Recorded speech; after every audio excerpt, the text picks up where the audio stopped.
Alright, hey guys, I'm back here. So yeah, from the first video I showed you guys, you can get a PMD model pretty easy from Xnalara just by importing the model into 3ds Max using the Xnalara script and then getting it to PMD by just using the PMD utility Max script to save it as a PMD. Alright. Now that was pretty all simple. Basically, you just do it in a three-step process. You just open it up.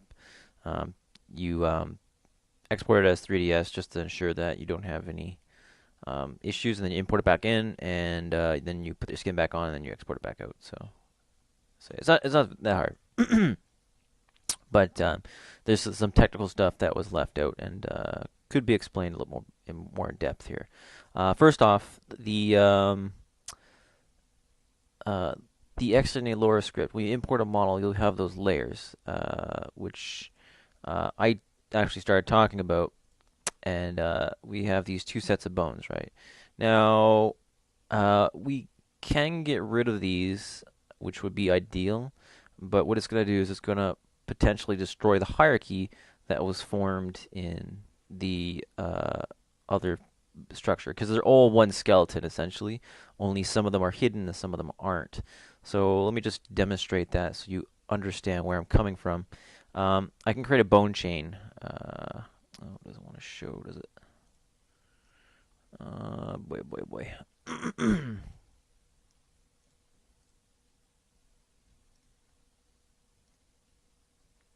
Unhide all. Yes. Okay. All right. Here we go. That's all the hidden stuff I got. Okay. So let's make that bigger. Okay. So let's just scroll off here to the side. So I'm going to create a bone chain here. And so typically you use these bones and you would wrap a mesh around it or bind a mesh around it, and then you would animate these bones. Okay. Now, essentially, this is a bone chain, and let's say we want to hide this bone, right? So I'll just change it to a grayed out color. So yeah, so we want these visible, and we want these blue ones visible. We want this one grayed, right? And if we want to essentially get rid of this so it doesn't transfer over to PMD, the sensible thing would be to delete it. So we press delete. Okay. The problem is you've now destroyed the hierarchy. Before, if I go back, this bone is controlled by this bone. This bone is controlled by this bone. Basically, they're attached to each other. So if I move this root bone, the rest of them move. So this one's stuck to this one, etc., etc. So if I chop this one out by deleting it, now I've broken that chain. And what we need to do is basically reattach this one back to this one so that it's a full chain again. Because essentially, when we delete that middle bone, we actually created two separate chains. This is its own chain, okay? And this, even though it's just one bone, it's its own chain as well. So we call this a parent, and then anything it has after it is a child. So this would be a parent, and this would be a child. Okay, so if I go back again, geez, I have to just do this over again. All right, so this bone here, this is a child of this parent bone. This bone is now the child of this parent bone, and this is now the child of this parent bone. This has no parents. This is called a root bone. These are all children from this bone. Okay, so that's pretty simple. And that's what we call a bone hierarchy or bone chain. Okay, so essentially that's what we have going on here in a more complex style. We have a bunch of these bone chains, and we can isolate them through the what the other person has done through Xnalara, which has hidden some of the bones. We can actually get that layer of hidden stuff um, here by toggling on through our layer manager. So this stuff really we don't want, and then we want to keep this stuff. But if we do delete these, it'll affect the other. Okay, so just by showing you that relinking feature there, this is essentially what we will have to do right now. I'm going to unhide the unused bones, and I'm going to delete them. Okay, and now we're going to unhide the rest of the bones, and now we have to essentially fix it. Okay. Now, if maybe I should go back for a sec here. Delete. No. Undo. Undo. Undo. Okay. I ran out of undos. So I kind of should have luck. But yeah, those bones are already gone. But really, what I really wanted just to discuss about is these bones. They all have to go to one single bone called the root bone. It's that one bone that doesn't have any parent, and you can't have separate chains. You have to have one single chain. And on the original skeleton, sorry I wasn't able to show you, but this bone right here, which is called the root ground. This represents the parent bone, the root bone. So if I move this, the rest of the skeleton should move along with it, and it doesn't. All right, so we're going to have to do some editing work. If I pull this aside, we can see that there's a hip bone attached to this root ground. Okay, so we can actually just use this hip bone instead of the root.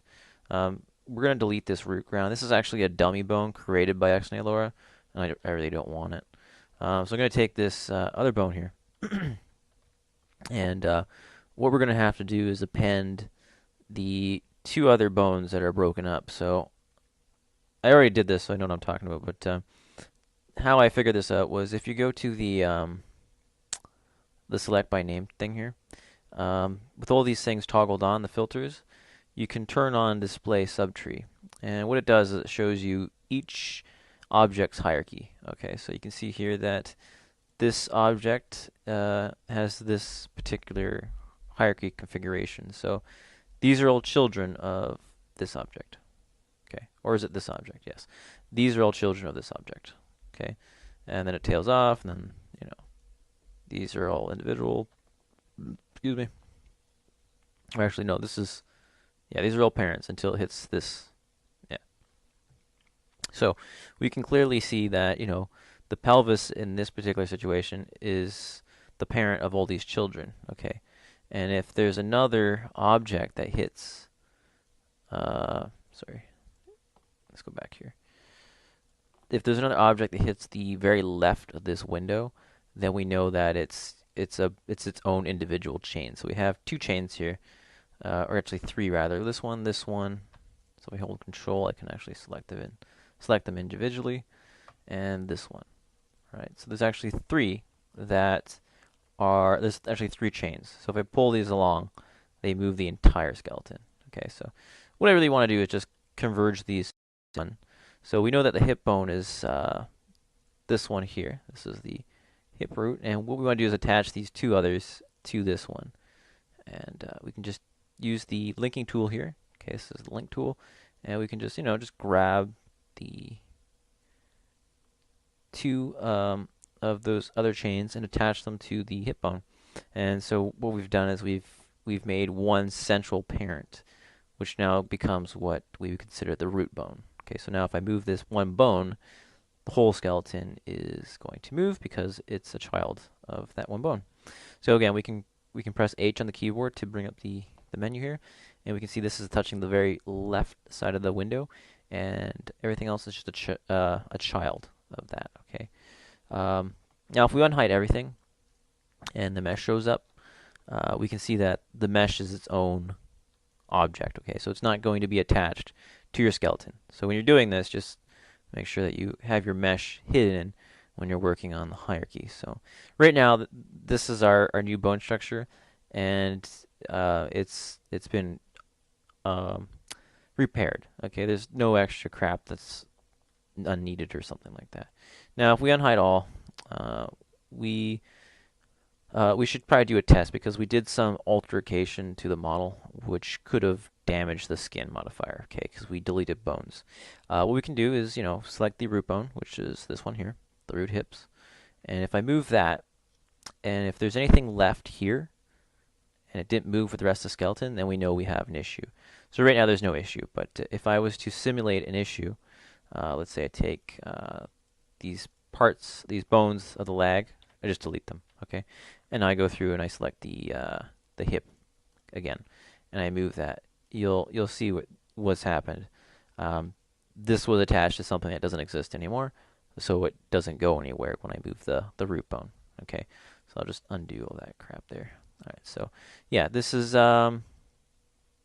pretty much a repaired skeleton, and this would be good to bring into PMD. Then you're not dealing with all these bones. But in PMD, you also have the ability to hide and unhide bones. You actually have, I can't remember where it is now.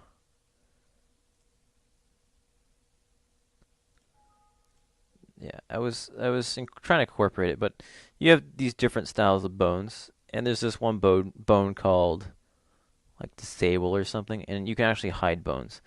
So an alternative to this is if we bring up the PMD editor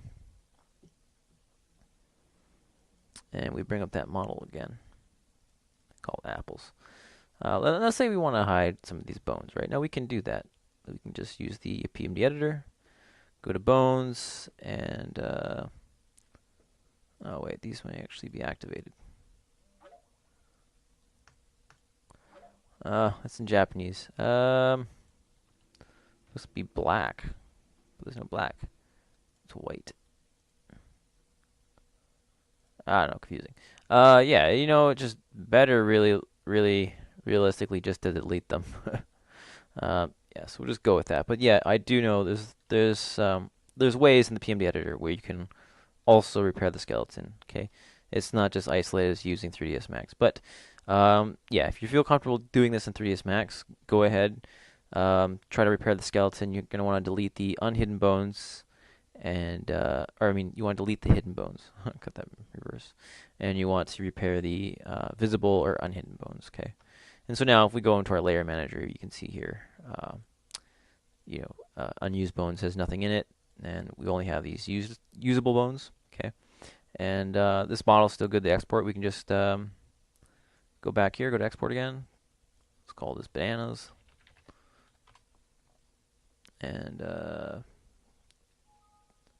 oops, bring out the PMD editor.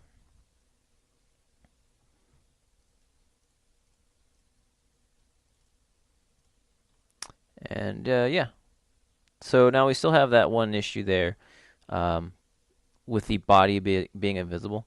And I'll just say I'll cut this video off here, and then I'll go into that again in the next video. Okay, but yeah, so